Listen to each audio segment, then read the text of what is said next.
Hello, Voices of Wrestling listener. Dave Ryan here. Have you ever wondered to yourself how many hidden gems are hidden away inside the last years of World Championship Wrestling? Have you ever asked yourself how many tenuous gags can be made about the name Mike Enos? And have you ever thought about what it sounds like for two Irishmen to interpret a very chaotic company through its B show? The answers to all this and more are just a click away. Check out Days of Thunder every second Thursday on the Voices of Wrestling podcast network.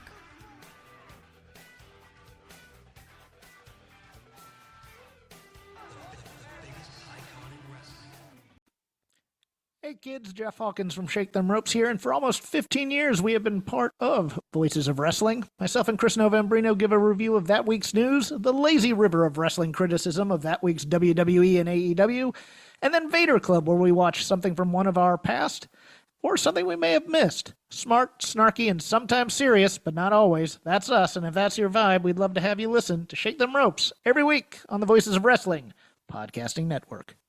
This podcast is a member of the Voices of Wrestling podcasting network. Visit voicesofwrestling.com to hear the rest of our great podcasts, as well as show reviews, columns, opinions, and updates across the world of wrestling.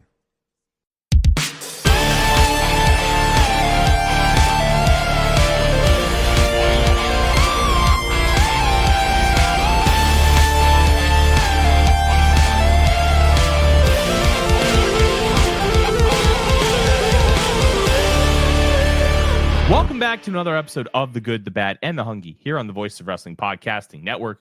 My name is Tyler Fornes. With me, as always, is Fred, who just told me about the legend of Gator Load. Not Gatorade, Gator Load. And I got to tell you, my mind is blown. Shockingly, has nothing to do with alligator semen. The story, what a way to start the show, baby. So the story is that Gator Load is like, instead of Gatorade, which is an electrolyte replacement, Gator Load 280, by the way, has a number at the end, which is always foreboding for any drink. Is a carbohydrate replacement. So like you're supposed to drink it instead of just pounding pasta if you're a long distance runner or something of the sort. And this was accidentally given to the, according to the Phil Jackson memoir, given to the 1997 Chicago Bulls team, the game before the flu game. And that's why he blamed them being crappy down the stretch on basically slamming pasta in liquid form during that game. So good stuff. Amazing. The fact that you could just drink like just under a 32 ounce of this Gator Load as a distance runner and then be able to just have the same impact as it would as a carbo load of pasta. Mm-hmm. What a brilliant bit. Why did it go away? That's what I want to know. I'm assuming not that many people were just casually like, well, let's carb it up. Well, that's the one thing that, like, that should be sold in, like, GNCs, because, like, triathletes and shit are all over that. But it's fascinating. I love stories like this. I mean, the fact that they made it the Gator Load is so funny. That was probably supposed to have been the night before. Probably. But it is what it is. Fred, you know who should also drink Gator Load? MJF, so we could stop with these shitty ideas on television. Oh, I got to tell you, this I thought this week's Dynamite creatively, because there was a good match on there and all that, but I thought creatively it was a load, a pants load. Hey, yo. I was really down on this Dynamite, and I thought they had done a solid enough job of building to this pay-per-view. Not great, but all right, like pretty good even. But, I think overall, like, it kind of felt like just another cycle. But after like this, I thought between that segment, the kind of the Copeland Cage kill switch segment, which frankly, kill switch is a babyface, and Christian Cage and by extension Adam Copeland are heels. Is my take on that one. The kind of disappointing, like, there's so much on this show. I thought it was just really disastrous creatively. And I thought, in fact, I previously said that it might be the single most self-destructively booked TV in AEW's entire run. And I'm not saying that lightly, having covered the Prochachos and, like the infamous Dark Order beatdown at the end of 2019. This just stunk. I hated a lot of this. And it's time for, we're supposed to do the heat check, but and the fire's lowered. But I don't know. I really do not care for a bunch on this Dynamite, and I'll get into that as part of our review of the card. But I don't know. Anything you want to add on that, or do you just want to jump right in? Kind of want to jump right in because why are we doing sports entertainment bullshit? It just makes me mad. This used to be a wrestling company. If you're going to be the alternative, you got to be different. Like, that's just the deal. So let me ask you this. What is inherently different right now between AEW and TNA other than the quality of wrestling? I mean, I watched one of them, and it's not TNA. Does that help? Well, we watch for the quality of wrestling. That's the biggest draw about this company. But I mean, I would say that there's really great promos in AEW too, but like the issue with this was they were doing good promos, in my opinion, with MJF and Hangman. And then they decided, well, what if we just completely undid all the booking we've done so far and also do it in a really dopey way? Amazing. I'm just mad. I think there's a fair bit to be mad about over this last week of TV. But well, let's jump into it as I try to find the pay-per-view on Amazon Prime, because I was going to sneakily buy it before we got going, but apparently I can't get to it before going through the doubles finals of the Pickleball Tour, the PPA. Okay. Oh yeah, let's go. All right. Okay, so Forbidden Door, we are all but one collision away from it. We have no 0-hour matches, so you know that those will be announced like on Twitter to no effect by Tony Khan, because he ain't going to change that, I guess. Jesus. Okay, so coming up on the show, we've got ourselves 9 matches announced as of now. And I'm just going to go from the bottom of the listing to the top, which does not appear to be... Yeah, they're all over the place with this. If this is an attempt at a match order projection, they have lost it, I would say. But okay, bottom match on this list is the tag team match between the matriarchy of Kip Sabian and Killswitch for not appearing in this film, Nick Wayne, against Adam Copeland and Christian Cage. I don't know how, our gimmick is on a scale of 1 to 10. We talked about how excited we are for this match, and 10 is most excited, 1 is not at all excited, and blah blah blah. I'm at like a 4 on this. Like the whole, I think there's too much sports entertainment in AEW, and that's what Adam Copeland does. So that's a tough combo for me, and I'm not hyped, but that's me. Where are you at? I'm at a 6. I personally don't really care if they do or don't do the Edge and Christian reunion. I'm indifferent on it. I don't care. They haven't really had a tag match since 2000 together. It's been like 20, 25 years. So if they do it, yeah, cool. I'm sure that we'll get something fun out of it, especially considering Christian's involved. I don't care. Edge, he kind of stinks. Whatever. The in-ring, completely passable. I don't ever have a bad thing to say about his in-ring, but I usually don't ever have anything great to say about it either. He's solid. He's going to give you a ton of effort. He's going to try. And he's not going to botch stuff.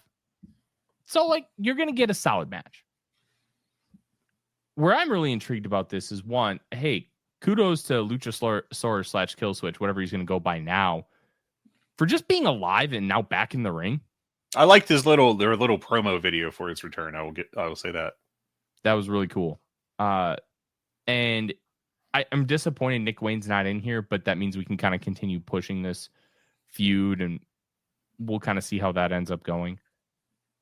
But anytime Christian does something, I'm really intrigued by it, because Christian is usually really good. I hate that they saddled him with the 2 contract gimmicks, but I thought they did a good job of getting out of both of them. Yeah. I like Christian, and I think he's just brilliant. So I kind of want to see it from that perspective, because I just like seeing Christian. But if they took this match off and said it was canceled, I'd be fine. Yeah. But I do think there's some intrigue here as far as a couple of the workers, how the story keeps moving along. Is Mother Wayne going to really start getting physical? Because she's always been in that valet role, but she'd get in the valet role and she'd get on like the apron, but nobody would touch her. Yeah. She wouldn't bump.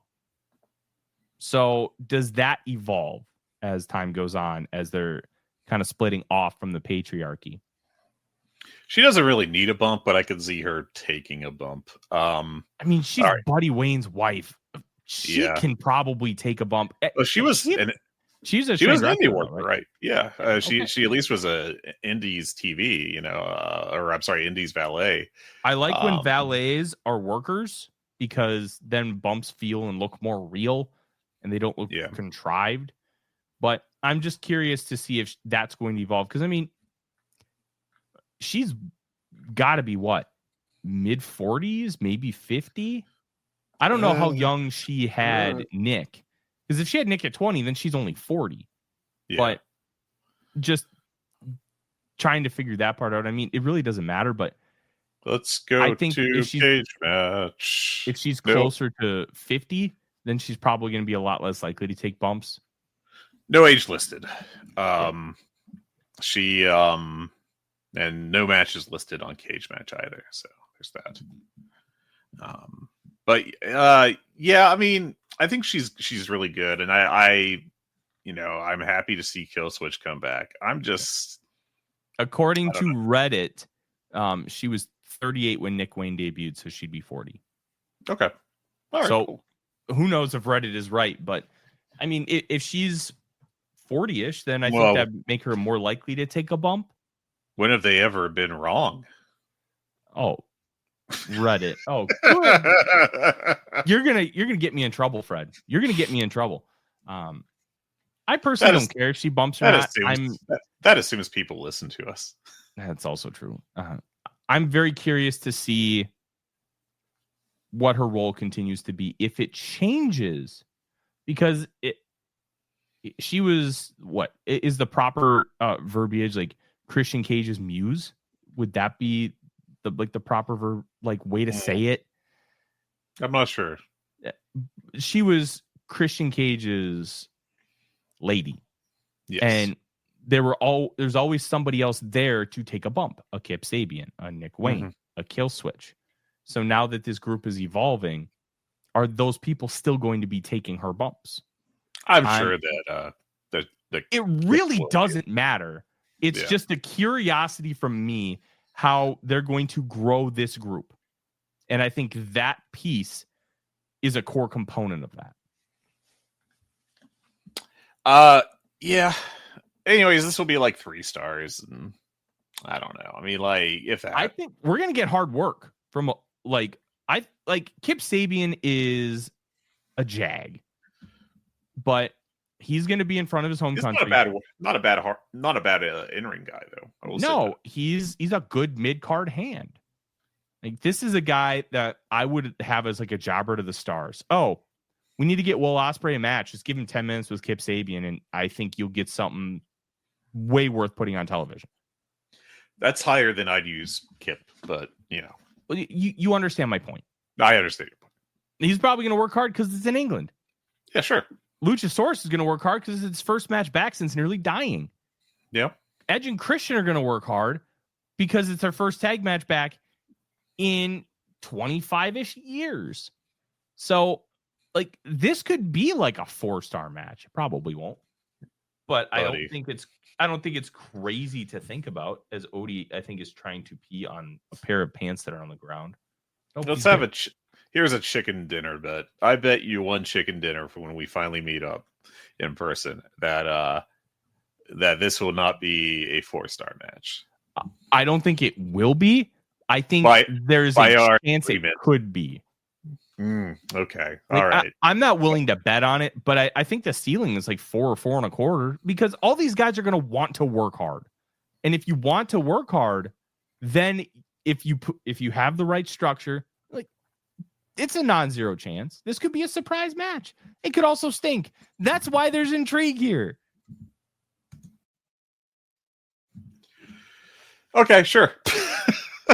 I don't know that I agree that there's a lot of intrigue or anything on my part, but I'm intrigued by a lot of little subplots rather than the entire match itself. I'm most interested in seeing Kill Switch. I let's play a game. I have looked up the last 2 Christian and Edge teaming together matches, straight 2s, 2-on-2, which they took place in 2011. And it took place against the same team both times, and there is no way you are going to guess who the 2 members of that team were. Which team are we talking again?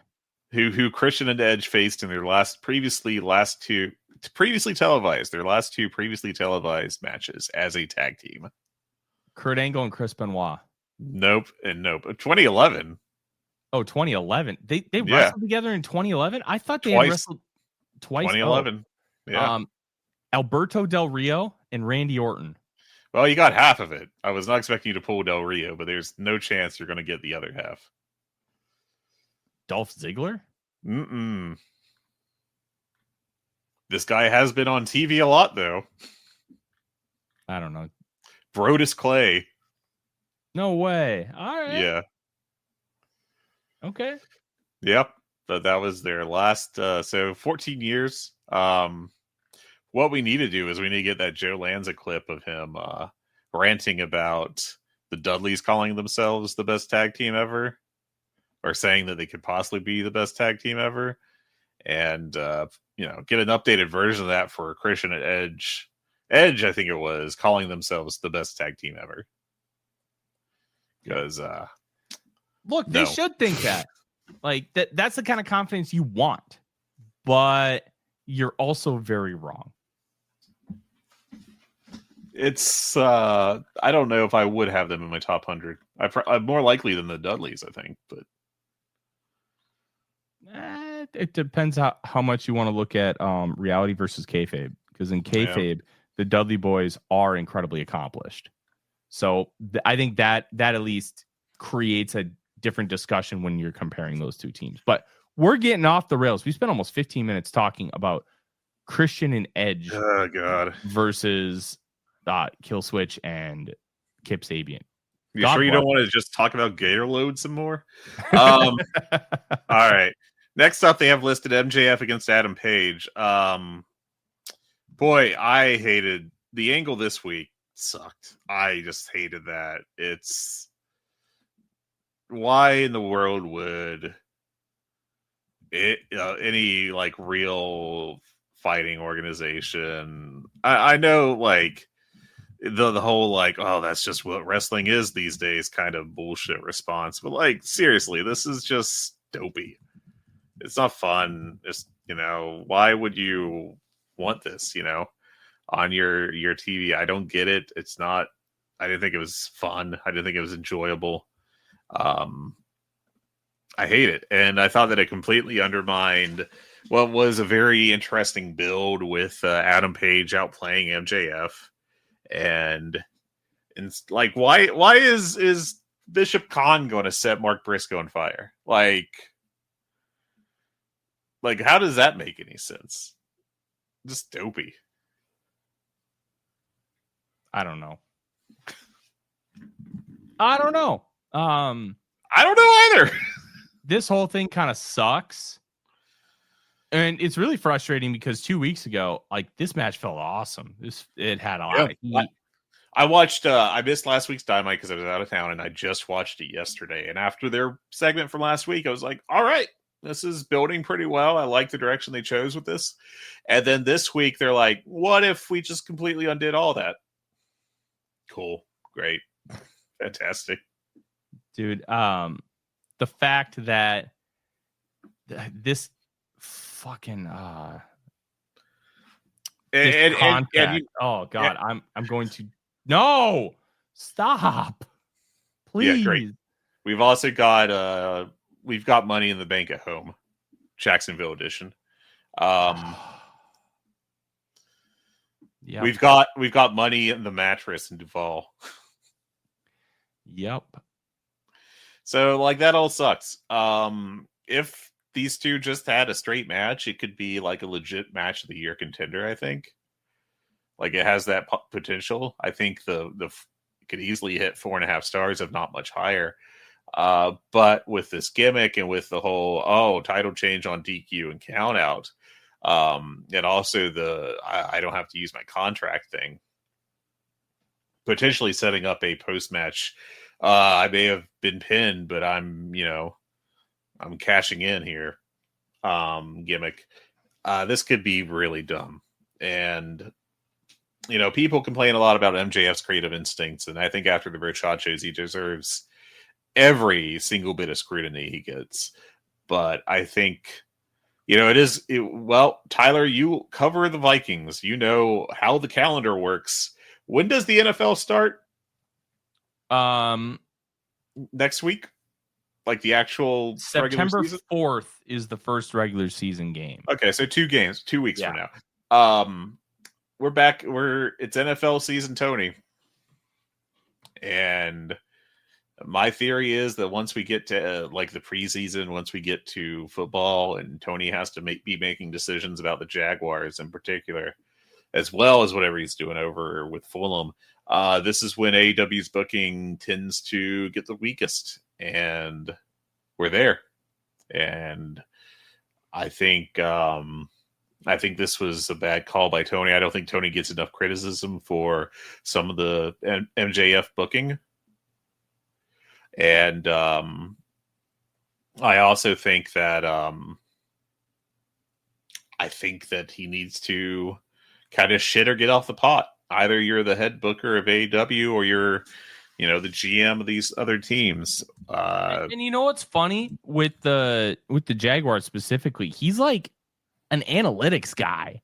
Like that's kind of his role. And one thing I've always wanted to ask Tony Khan, if I ever had an opportunity to ask him a question, is how he uses analytics in wrestling. And I'm not talking about TV ratings. TV ratings aren't analytic, but we already know that those get used. And if a wrestler has a couple segments that are overperforming, you're going to give them more and smarter airtime in the course of your television. I want to know if he's using analytics to figure out any other things, because there's so many ways to use data to improve your product. So I've always been really curious about that, but it's not like Tony Khan is going out and scouting, and a lot of what he does can be done virtually. I'd at least assume so.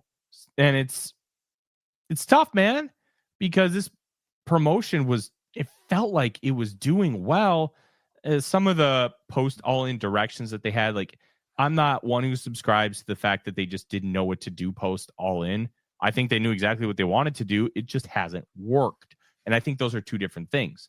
And I think it's fair to criticize some of the directions. Like the Darby Mock stuff seems a little murky.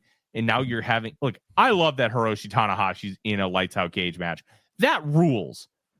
But why? It feels kind of stupid and disjointed, but it's cool. Well, at least he's from New Japan. I mean, you want to talk about how they aren't putting anyone from Forbidden Door or from New Japan on this show that is Forbidden Door? Like, they got 4 people. You know how many people they've had in the past? Yeah, it was double digits. Chris Sampson. Go ahead. Chris Sampson put this together earlier today, and of course my Slack is not loading correctly. There was 11 last year. Then I want to say the 2 years prior was in the 20s. Like, what are we doing here, man? Like, why? We couldn't put. Okay, so 2022, they're 21. 2023, they're 20. Last year, 11. This year, 4 so far.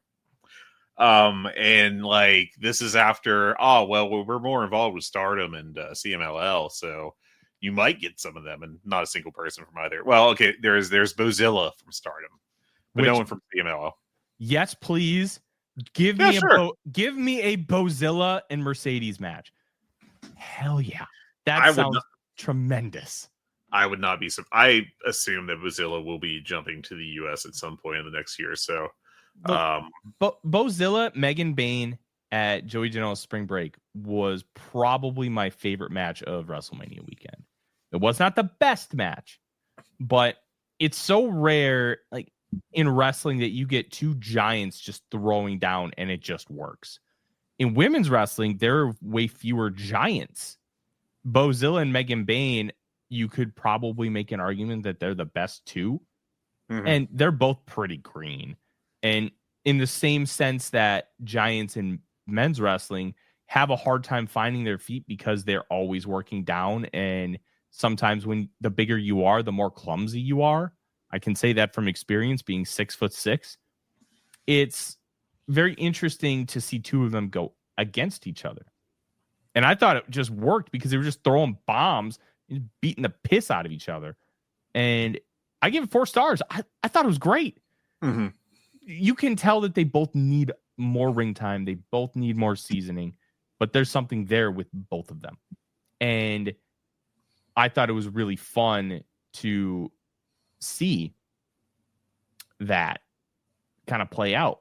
And Bozilla, I think she's 21? I think she's really young. She's a baby. Yeah.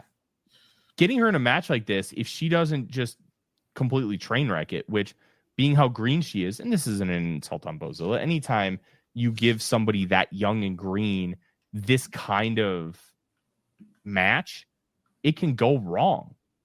So I'm very intrigued to see what this looks like, how this happens, because I do think it's a fascinating one. Yeah. Sorry, I got sidetracked there for a second. Yeah, so MJF Page, I don't know, man. Like, if they don't screw around the entire time, it'll be good. If it's an MJF special, then I probably will not like it that much. And hopefully we don't get that, but I'm not very optimistic, so I don't know.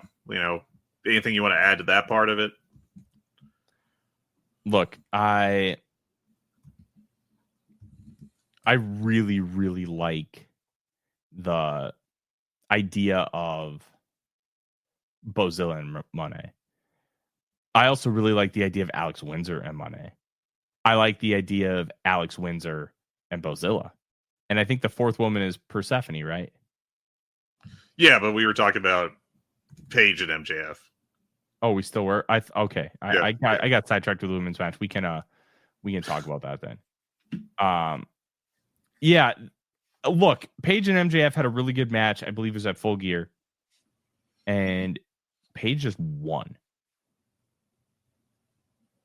I have a feeling MJF is going to win the title, and then Paige is going to get it right back. Now, is that the smart move? I'm not going to. On the surface, no.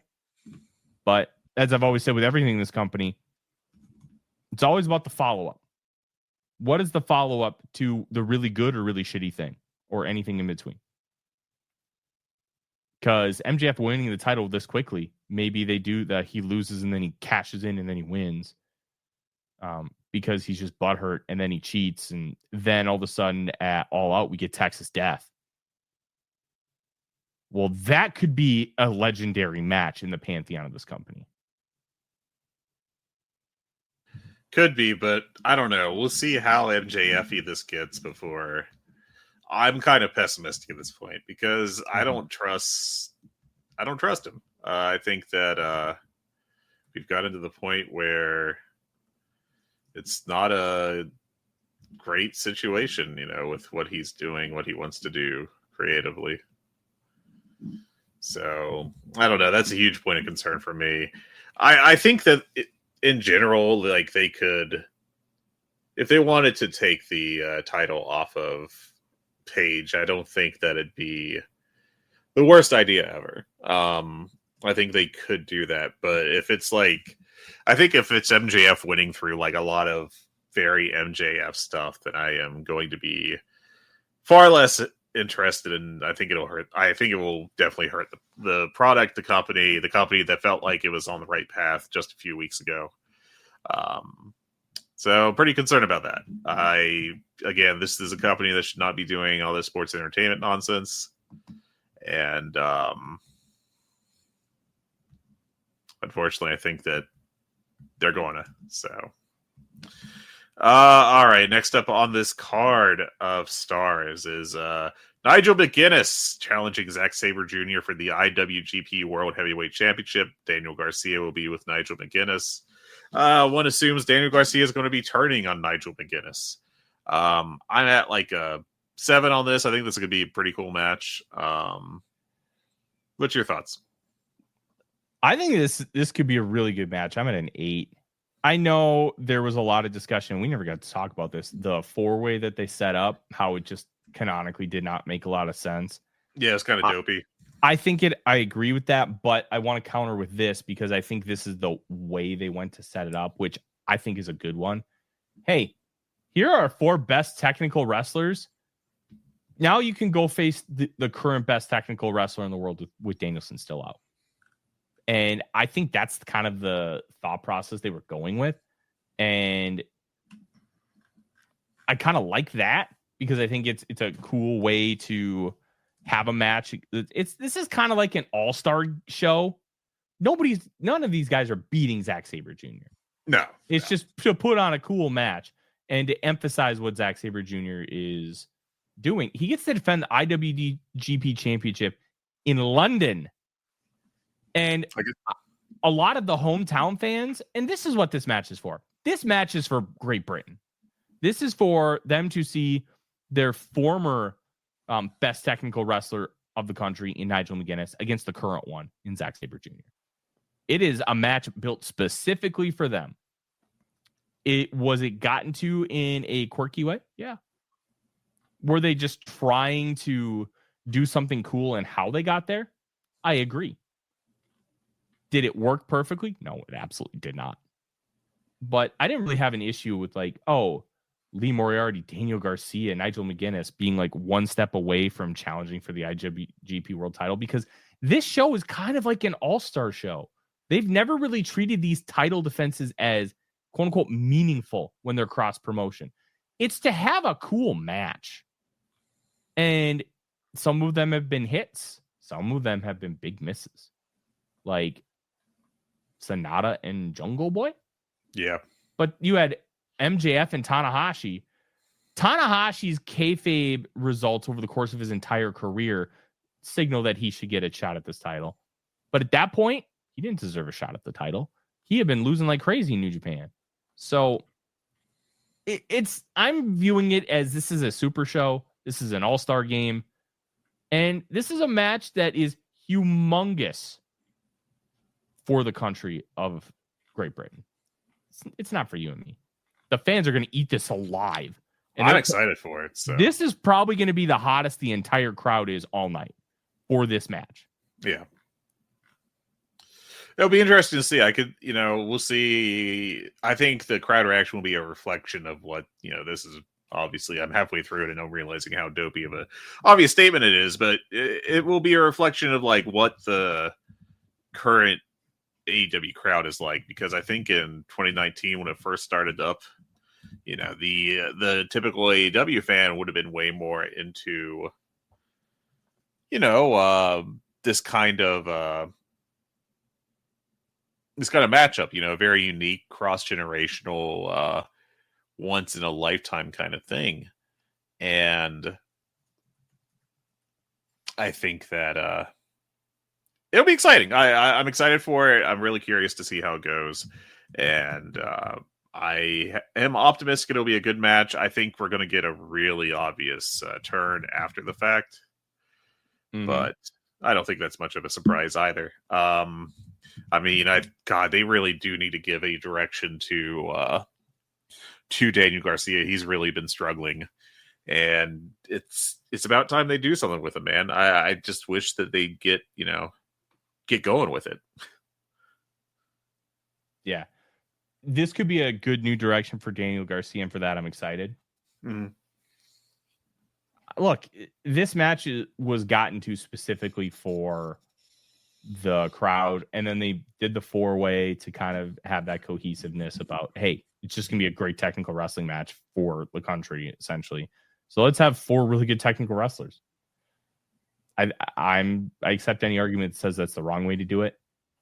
I just don't care that much. I think it's fine. Yeah.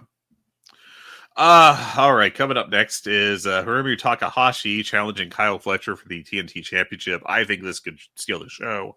I think there's going to be like the right amount of Don Callis taking cheap shots kind of interference, and not like the MJF. Oh, there's all this storytelling on top of all this.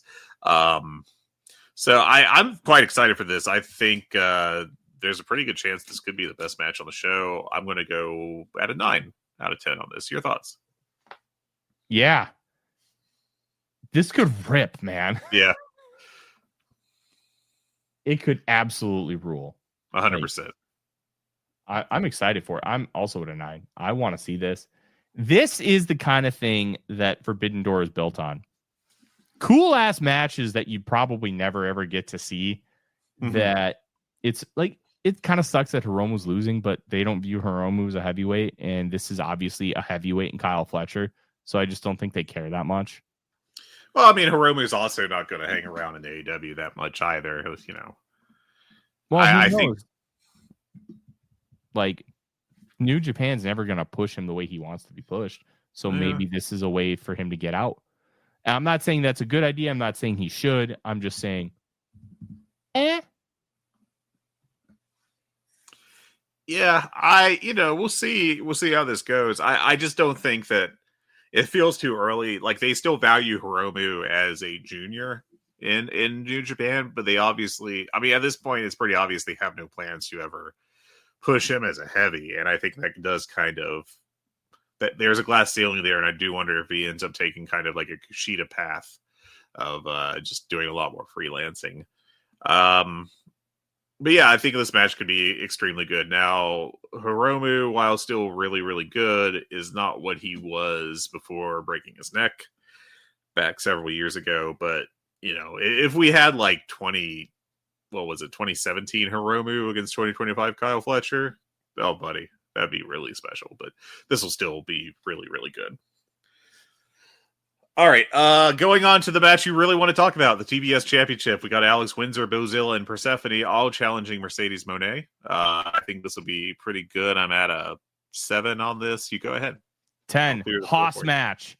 Yes, I am all in on this. This sounds like my kind of wrestling. Mercedes is at her best when she is working with power. What do you got? 3 women who can throw her around. That sounds great. Now, this could also be an absolute train wreck, but I think this could be really good, and I'm really excited to see it. Like, I want the TBS title to be a Hoss title. We talked about it before. Like, you have like Willow, Statlander. Now you got Windsor, Bozilla, and Persephone might be able to work a little bit more here and there because they have working relationships with both companies. Like, make the TBS title Hoss title. Make it different. Make it feel special. Like, remember when the Never title was just beat the piss out of the other guy title? Yeah. Let's make the TBS title that. Like, this could be awesome. If you want to talk about an underrated match to steal the show, this could be it. Because these women will just throw bombs. Yeah, it could be a lot of fun. I am not the biggest Persephone fan, so that is, I think to me, that's the weakest point. I'm a little concerned about that, but I haven't watched enough of her to truly know, but I'll trust your judgment. Just from what I've seen, she's like, she can be good, but of the 4, I think she's also the weakest of them in terms of in-ring. So You'll see. I'm not saying she's bad. I'm just saying she's not, not that good. But hopefully she steps up, and I think it could be very good. Now, speaking of Haas division, we got Athena challenging Toni Storm for the AEW Women's World title. I think Athena is both very good and also a bit overrated at this point. Which is to say that I think she's like a grand scale, like an 8.5 out of 10 in ring or something along those lines, maybe an 8. And I think people talk about her as like a 10, but I think it's also very modern wrestling discourse. I'm excited for this match. I'm looking forward to this much more than the TBS one, just because it's a straight singles, and I think they'll get a good 15, 20 minutes. So I'm going to go a 9 on this one. Your thoughts? Which match? Athena, Toni Storm. Oh, this I forgot this match was on the show. Yeah. I'm at like a 9.5. Yeah, it rocks. It'll rock. I'm excited for this one. Speaking of the Haas division and the TBS title, Athena. Mm-hmm. That's what I'm saying. Whip ass. Take names. Interested to see how an Athena Bozilla match would be. That would be fun. Please. Just beat each other up. Like, this women's division, especially with the possibility of like Ospreay and Swerve missing significant time, could be really, really, really cool to really just focus on building it up, and these women beating each other up. Let's go. I'm excited. I'm sorry. Let's talk about that for a second. Let's go off the track here. We are possibly looking at Swerve Strickland and Will Ospreay both being out for extended periods of time. Will Ospreay, I think it would be very light to say, has been hinting. I think, to be more honest, he's outright said that he needs neck surgery, and it sounds like he's going to get it done right after Forbidden Door. Finally, I wish he just went ahead and got it done. But and Swerve Strickland says that he has been wrestling on a torn meniscus for 6 years. Back to Tito Santana, not great. What was Ospreay's injury? That, like, what is the surgery he's gonna have? He's going to have a neck surgery, so that can mean a million things. I remember when Angle had his first neck surgery; he was back in like 2 months. Well, also, Angle got like a really experimental surgery that did not work out and caused a bunch of greater issues for him. So I think, from what I heard Dave Meltzer talk about, without saying it outright, it sounds like he's going to be getting like a fusion surgery. So that'll be 12, 15, possibly 18 months out without Ospreay, which sucks. And with Swerve, I should have looked this up before I sat down here. I think a torn meniscus surgery can take like 6 months. I think that's the right timetable. Depends on what the surgery is. So I am a semi-expert in the meniscus, let me tell you. So there are two different types of meniscus surgeries. There's the trim and the full repair. Yes. And within the full repair, it depends on how serious the injury is. If it's like a full bucket handle, I think that's like ideal. So it's just like you basically go into the meniscus and you cut it in half, and then they got to repair that. So then there's the trim, which is almost like a skin flap where, like, on your thumb, that little piece of skin that peels up. Well, you can just cut that off and kind of scrape around like the scar tissue and just leave it be. And you can be back in a few weeks. Problem is, because the meniscus is cartilage, you can have some issues later on in life. So if you are like 6 weeks from the Super Bowl, you just get a trim and you go back in.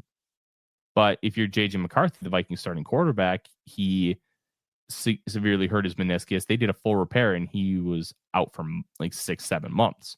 So it depends. I'm guessing it's more of a minor meniscus tear for Swerve than anything. And they may actually not be able to fully repair it, because the longer it's like damaged, it can become unrepairable. So it'll be interesting to see how long he's out. It's going to be anywhere from like 6 weeks to like 6 to 9 months. And from that point, who knows when they'll actually bring him back, because they want to have creative. It's got to be the right time. And he could sit on the sidelines for like a month and a half just for them to wait for the right time to bring it back within their creative calendar. So it really sucks. But getting it fixed now, the fact that he was wrestling on it for 7 years almost is absurd. Just absurd.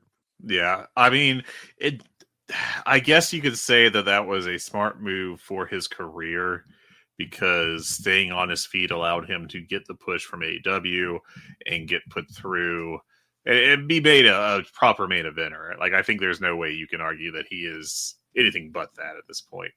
But I don't know, man. That's a long time, and I do worry about the long-term implications of that, on his health.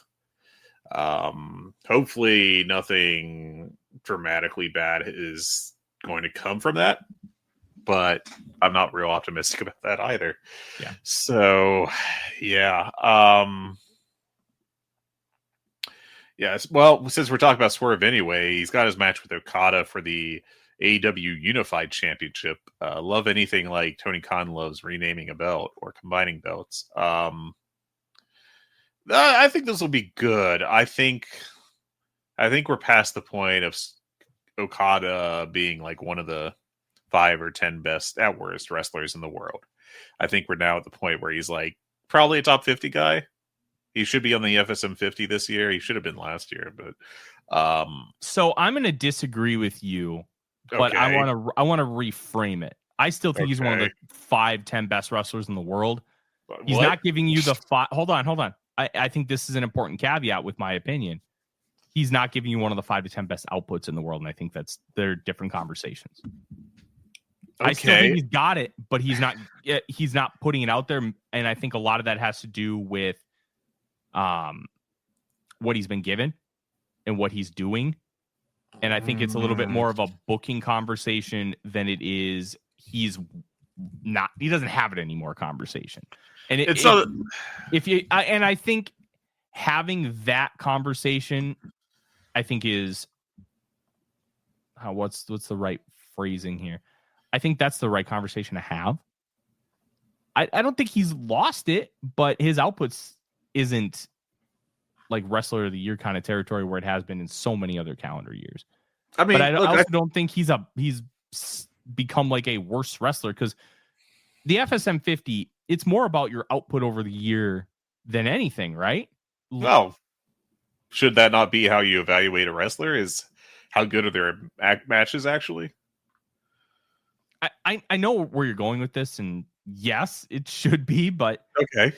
I think when he can turn it on, there's only or when he does turn on, there's only like 5 or 10 wrestlers in the world that are better than him.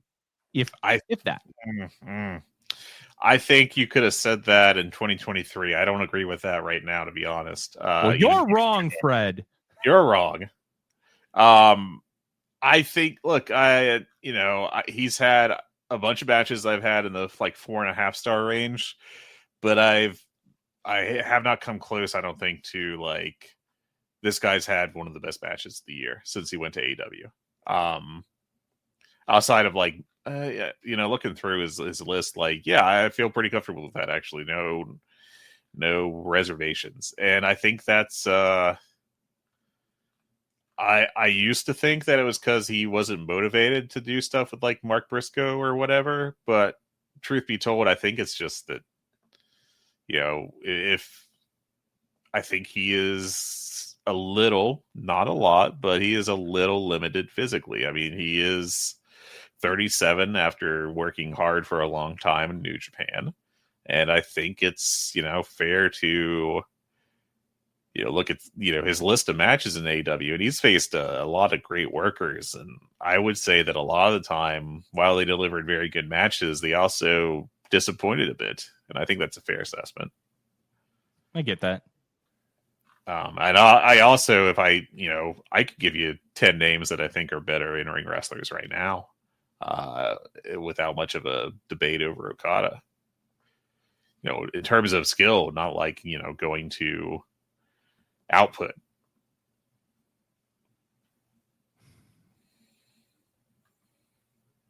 Okay. Just saying. Just think he's taken, a bit of a step back. That's all. Anyway, so how do you think this match will go? I mean, your takes. You know what I think this is going to end up being? I think it's going to end up being a leg match. I'm going to hate it. Yeah. This coming out about Swerve. Top 10 in the world. Before Forbidden Door sucks, man. They're going to make this a leg match, and Okada's just going to... Whether right or wrong, and we're going to find out in time. I think you mean whether right or left. No, I don't. Since it's a leg match. Whether right or wrong here, with Okada really trying to be an American heel and trying to strip everything away that people like so that they will just hate him more. And I think doing a straight up leg match is going to be another one of those elements. So if they do a leg match, I think that's why. And I wonder if they leak this out to Fightful to get it reported. So if they can do a leg match so Okada can draw more heat. Maybe I'm just overthinking things. Let's be real. It's pro wrestling. We always are. Quick note. It is not it's not a ghetto book company. So I don't know if the desire for more heat is that present.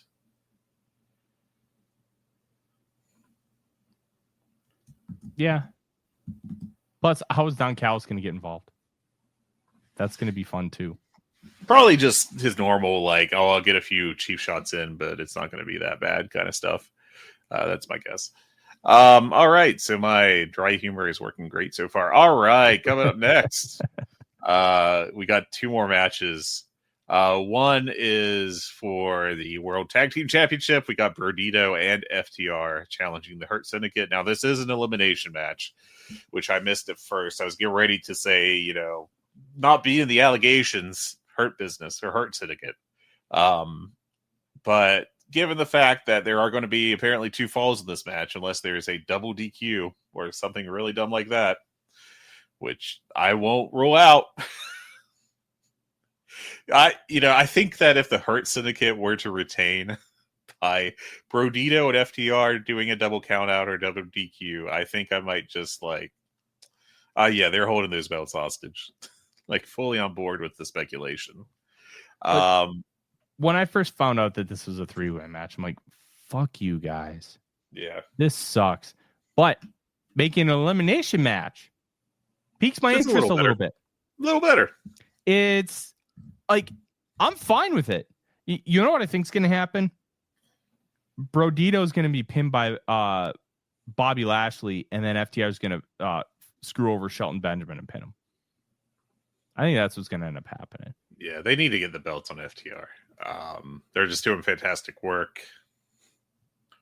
And it's also interesting that because they're turning on MJF and they kicked him out, that they're kind of in this tweener spot right now where you could have them be heels on the first fall and then baby faces on the second. And I think that could work. And it could keep them in their same spot. So this could be a vehicle to not really turn them face or keep them heel, but to just keep them in this ambiguous zone that they're in. Keep their aura the same. You know what I mean? Yeah. Makes sense to me. I think this could be a fun match. I think there's a good question here if how do the Hurt Syndicate work this? Are they working hard? I mean, they for a long time did have the streak of having the worst matches on every AEW pay-per-view. But now they're in the ring with 4 really good workers.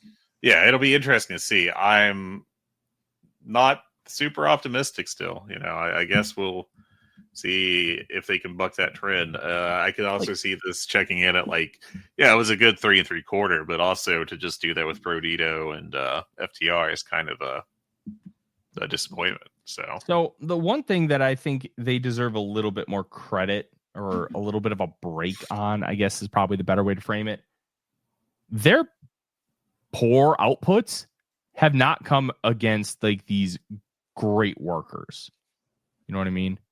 Like jet speed, like Kevin Knight's still hit and miss because he's relatively on the greener side and he's still growing and developing. There's a lot there, but there's work to be done.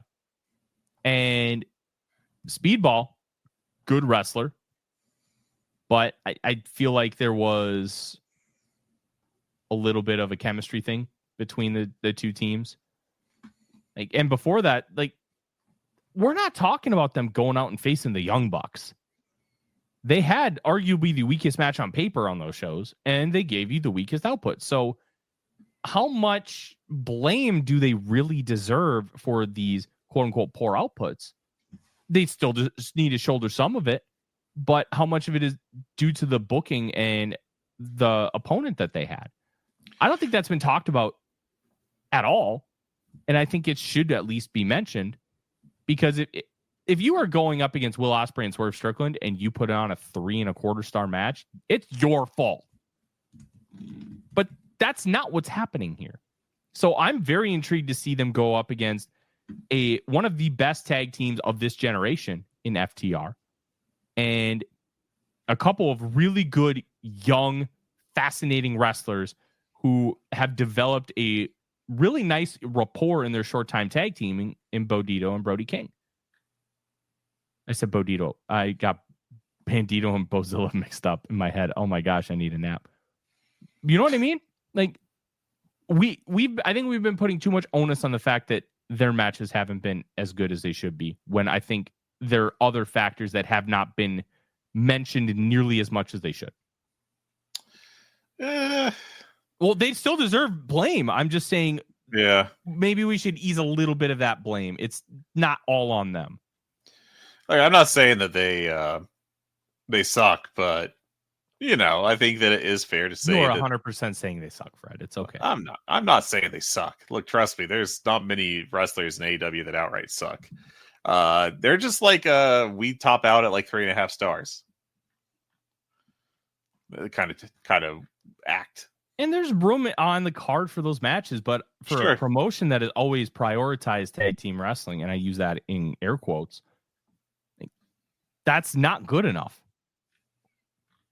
So I would actually argue that one of their big issues is they don't emphasize. No. That is the issue, and that. Yeah. But when this promotion started, one of the objectives was to make tag team wrestling like main event worthy. I don't think they've had a single pay-per-view main event that's been a tag match other than Anarchy in the Arena, and that doesn't count. A 2v2 tag has never main evented an AEW pay-per-view. Yeah. And that was like a big goal of the start of the company. So that's why I kind of used that in air quotes. It was supposed to be a focus, and they just kind of lost it.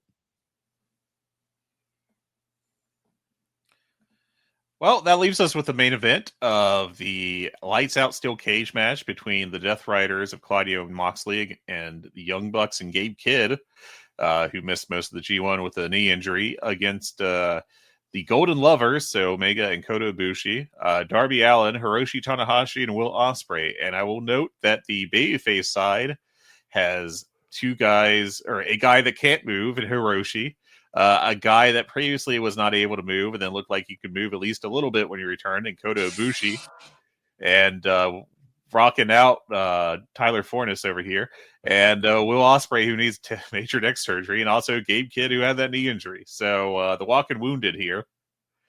I don't know. It's going to be, we'll say, interesting. I am curious to see how this goes. I think there is a somewhere between 1% and 5% chance this could actually be something of a disaster. I'm so fascinated to see Hiroshi Tanahashi in a cage match. I am kind of afraid of that because remember the ladder match with Kenta. I think you can probably draw a straight line between that and his sudden physical decline. Yeah. It's fascinating, though. And that's what I mean. Like, yeah, it's really interesting. I want to see it. And Darby is going to jump off of the top of the cage. If Tanahashi can get there, he's doing a high fly flow off the top of the cage. Are you kidding? No, he should not. He absolutely should not, but he's going to try. I cannot emphasize this enough. My God, I hope he does not. Yeah, I really, really, really, really, really do not want that to happen. Look, it's Hiroshi Tanahashi, the ace of the universe. He's going to do it. I think this could be really interesting because you have a lot of different storylines kind of convoluting into one. I think we're going to end up getting is Young Bucks versus Golden Lovers, maybe at All Out. Moxley Darby, probably an All Out match. It's just really interesting. Have they announced Tanahashi's final Canada match yet? I'm not sure that they have. Because he's already done a match in Chicago. That was his last match. This is his last match in the UK. I wonder if they're going to have him in an all-out match. You know what would rule? And I don't know if they'll do it, but he's already getting such nuclear heat. What better way for Tanahashi's last match than to be against Wheeler Yuta and Yuta beats him in the middle of the ring? Clean. You know what I mean? Oh man, I don't know about that one. I think that there's going to be some people very angry about that, that like New Japan a lot. I wonder if they would be more or less offended than Tanahashi giving the high fly flow to notably not in New Japan Yuki Yoshioka. I like Yuta. I would not do that. I'll say that. Well, you're gonna push him. He's getting the right kind of heat. So amplifying that could be good. But then again, he's kind of just become the pin eater for the Death Riders, so I could also understand it. I'm just kind of spitballing. I think we're getting a Tanahashi match at All Out. That's my vibe. Okay.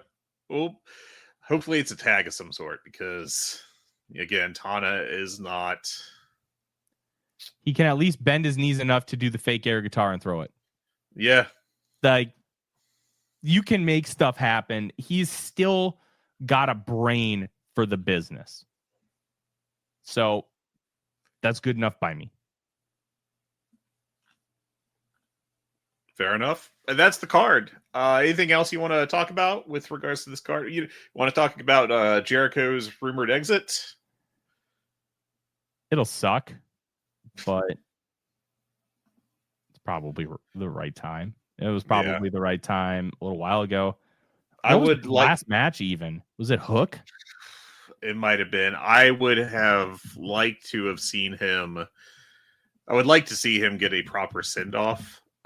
Just because of how big of a role he's been. I'd like him to not be in the Tony Khan bench zone. Yeah. His final match was actually losing the world title, the Ring of Honor world title to Bandito. That's a good way to go out of the company. It is. Oh yeah, that mask match crap. Oh, I hated that. Yeah, it really did. Not great. Yeah, I think maybe even just doing an angle where like the whole Brian Keith Big Bill thing is blown off might be worthwhile. I just thought he was off to kind of get him off TV for a little bit and like kind of refresh it because he's taken like a couple months to do a quick Fozzy tour here and there, but otherwise he's been constant on TV since Dynamite started 6 years ago. Yeah, this has been his first real send off, I believe. That's a problem because you have to give the fans a reason to miss you. If you're always around, they can't miss you. And I think there's burnout from the fan base, but I do think you could still do more with him. But how high are you going to be willing to push him up the card? I don't think that high. Honestly, did we ever get Jericho Okada in New Japan? I don't think we did. Did we? I don't know that we did. We got Jericho Naito. We got Jericho Tanahashi. I don't think I want to see that in 2025. No, but you know what it would be? Hey, we're gonna run a big TV building, and we're gonna do Jericho Okada as the main event. They did? Dominion 2019. Okay. I forgot. Never mind then. That there's no real appeal considering they've already done it. I had forgotten about that match because I knew that like the whole idea was Jericho was just feuding with all the big names in New Japan. But didn't like Okada pin him with like by using the trunks or something? I'm not sure at this point. I'm not either. But that could have been where you run a basketball arena and you build that as the main event, and I bet you could draw. I'm not talking like Rupp Arena where you could put 22,000 in there. I'm talking like a 15,000 seater. I bet you could put 11,000 in there for like a first time Jericho Okada match. Yeah. I bet that in the right market you could do it, but it's already happened, so it's a moot point.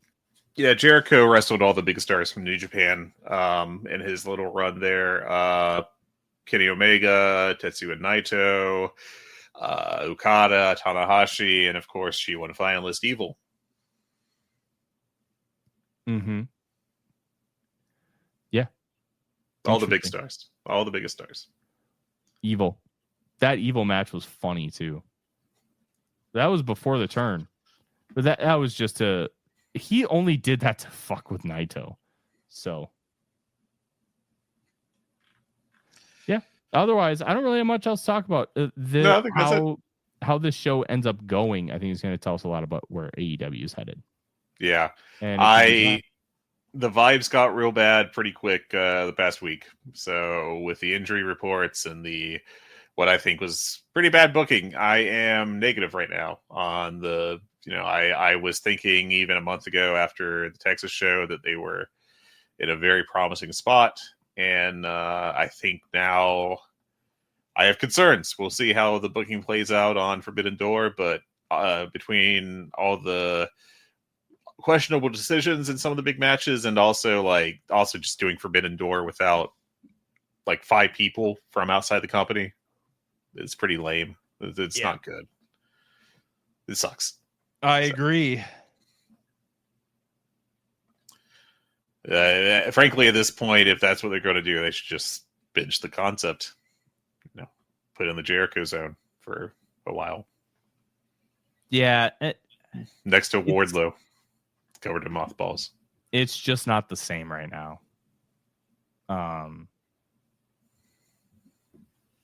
We've seen so much crossover with these companies to where, honestly, I think you should do another Forbidden Door, but I think you should do it in Mexico and do a pay-per-view and do a real big like crossover.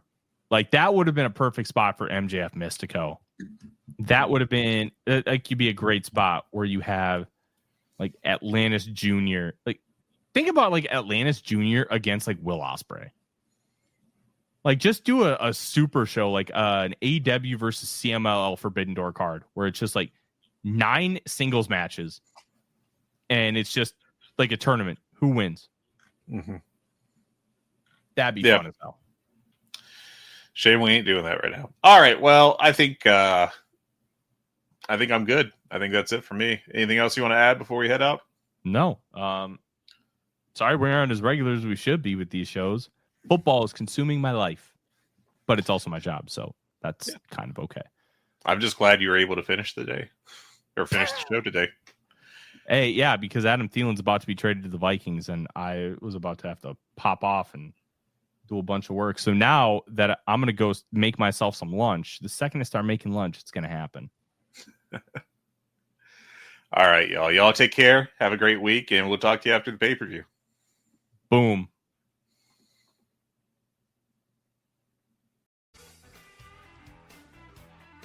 Hello, Voices of Wrestling listener. Dave Ryan here.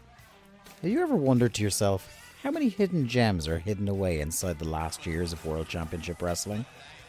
Have you ever asked yourself how many tenuous gags can be made about the name Mike Enos? And have you ever thought about what it sounds like for 2 Irishmen to interpret a very chaotic company through its B show? The answers to all this and more are just a click away. Check out Days of Thunder every second Thursday on the Voices of Wrestling Podcast Network.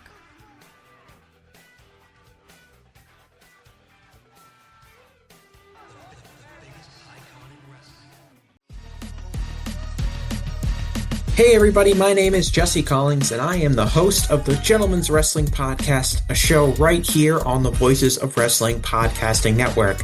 On the Gentleman's Wrestling Podcast, we take a deep look at individual issues and stories that are going on in the wrestling world.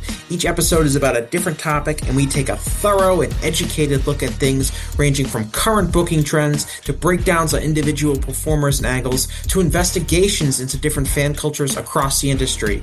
In addition, we keep a close eye on the wrestling media, and as a professional journalist, I bring a unique perspective to how current issues in wrestling are being covered and discussed through the wrestling media.